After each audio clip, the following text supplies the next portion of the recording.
প্রত্যেকদিন যে সময় নাকি ছাত্র আন্দোলন করতো প্রত্যেকদিন আমার সাথে সবসময় যোগাযোগ হয়েছে।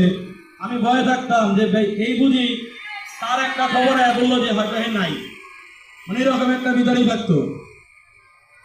নাহিদের পিছে সরাসরি উপদেষ্টা যদি বলতে হয় আমাদের কেরানীগঞ্জের এই সাজ্জাদ আল ইসলাম।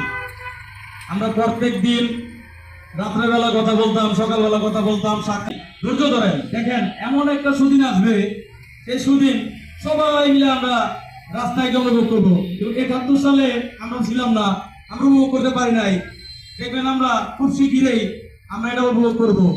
সেটা যে এত তাড়াতাড়ি হবে, এত কষ্টের বিনিময়ে হয়েছে, কিন্তু আল্লাহর কাছে শুকরিয়া, অনেক সুন্দরভাবে হয়েছে।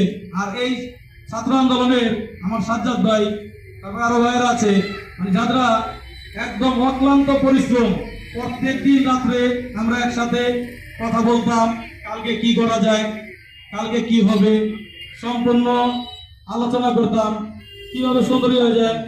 আলহামদুলিল্লাহ খুব সুন্দরভাবে স্বাধীনতা হয়েছে। আসুন আমরা একত্র হইয়া এই স্বাধীনতা করছি, স্বাধীনতা রক্ষা করি। স্বাধীনতাটা কিভাবে রক্ষা করা যায়, সেই জন্য যে স্বাধীনতা পাইলাম তার মর্ম বুঝতেছি না বা কারো বুঝাইতে পারতেছি না, সেই স্বাধীনতার দাম নাই। আসেন আমরা স্বাধীনতা রক্ষা করি এবং সবসময় কিভাবে সুন্দর থাকা যায় সেইভাবে চেষ্টা করি, সুন্দর রাখা যায় সেইভাবে রাখা আমরা এগিয়ে যাই, সবাই ঐক্যবদ্ধ হই। এই বলে আমি আমার বক্তব্য শেষ করলাম। আসসালামু আলাইকুম। ধন্যবাদ আমাদের